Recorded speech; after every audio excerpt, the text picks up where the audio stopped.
Shalom, shalom, shalom, haleluya, puji Tuhan, selamat pagi.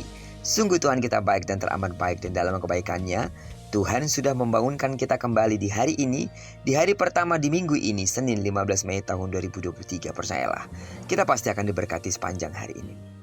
Baiklah, sebelum kita lebih jauh melakukan semua kegiatan pekerjaan kita hari ini, seperti biasa, mari kita landasi hidup kita dengan mendengarkan firman Tuhan dari pembacaan Alkitab 1 hari 1 pasal dari bacaan 16 hari bersama kitab Roma.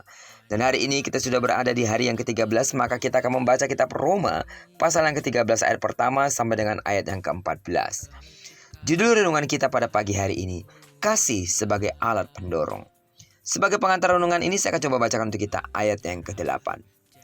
Janganlah kamu berhutang apa-apa kepada siapapun juga, tetapi hendaklah kamu saling mengasihi. Sebab barang siapa mengasihi sesamanya manusia, ia sudah memenuhi hukum Taurat. Tahukah saudara bahwa kasih mendorong kita melakukan yang terbaik? Ini luar biasa.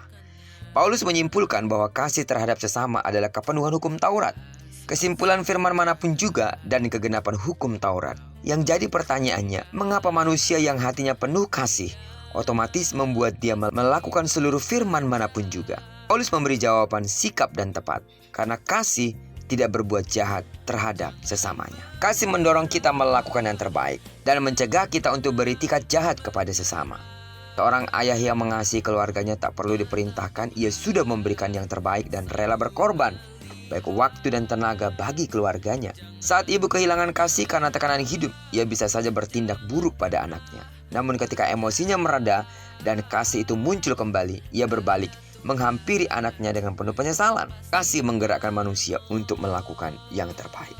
Masalahnya cuma satu, kasih manusia itu gampang berubah, tidak kekal, sering tercemari. Manusia perlu pribadi kasih itu sendiri untuk mengubah hatinya. Itulah Allah. Allah yang penuh kasih mengubah manusia yang kasihnya terbatas. Tantangan bagi kita untuk hari ini atau mungkin 1 minggu ke depan adalah bagaimana kita dapat mendemonstrasikan hidup kita yang telah memiliki kasih Kristus. Tunjukkan bahwa saudara sanggup mengasihi, bukan dengan kasih manusiawi, melainkan dengan kasih yang ilahi. Maka sekali lagi untuk hari ini, tunjukkanlah kasih ilahi itu pada keluarga, pada siapapun yang dekat dengan kita, apapun yang tengah kita alami, dan bagaimanapun respon orang-orang di sekitar kita terhadap kita hari ini. Beranikah kita menerima tantangan untuk mengasihi mereka apa adanya? Sidang jemaat Tuhan yang saya kasih dalam nama Yesus, mari segala hal yang kita lakukan di sepanjang hari ini, lakukanlah dengan penuh kasih. Kenapa harus dengan penuh kasih? Karena kita telah dikasihi oleh Allah.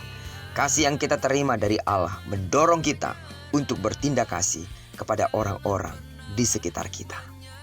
Kasih Allah yang menerima kita apa adanya mendorong kita untuk mengasihi orang-orang di sekitar kita apa adanya. Bukan dengan kekuatan kita, tetapi dengan kekuatan Allah. Dan doaku, Roh Kudus akan mengurapi, memenuhi hati dan pikiran kita, sehingga di sepanjang hari ini seluruh aktivitas kita adalah aktivitas yang dipenuhi dengan perbuatan-perbuatan kasih. Terpujilah nama Tuhan. Diberkatilah kita di sepanjang hari ini, digenapi firman-Nya yang telah berjanji bahwa apa yang dikerjakan tangan kanan dan tangan kiri kita dibuatnya berhasil. Karena kita telah menyerahkan diri kita sepenuhnya ke dalam tangan kendali Tuhan, kemana dan dimanapun kita berada di sepanjang hari ini, di sana pasti kemuliaan Tuhan akan dinyatakan.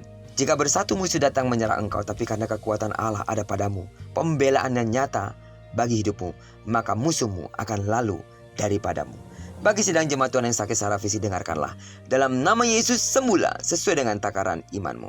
Diberkatilah kita bersama dengan orang-orang yang kita kasihi, serta bersama dengan orang-orang yang kita cintai dimanapun mereka berada.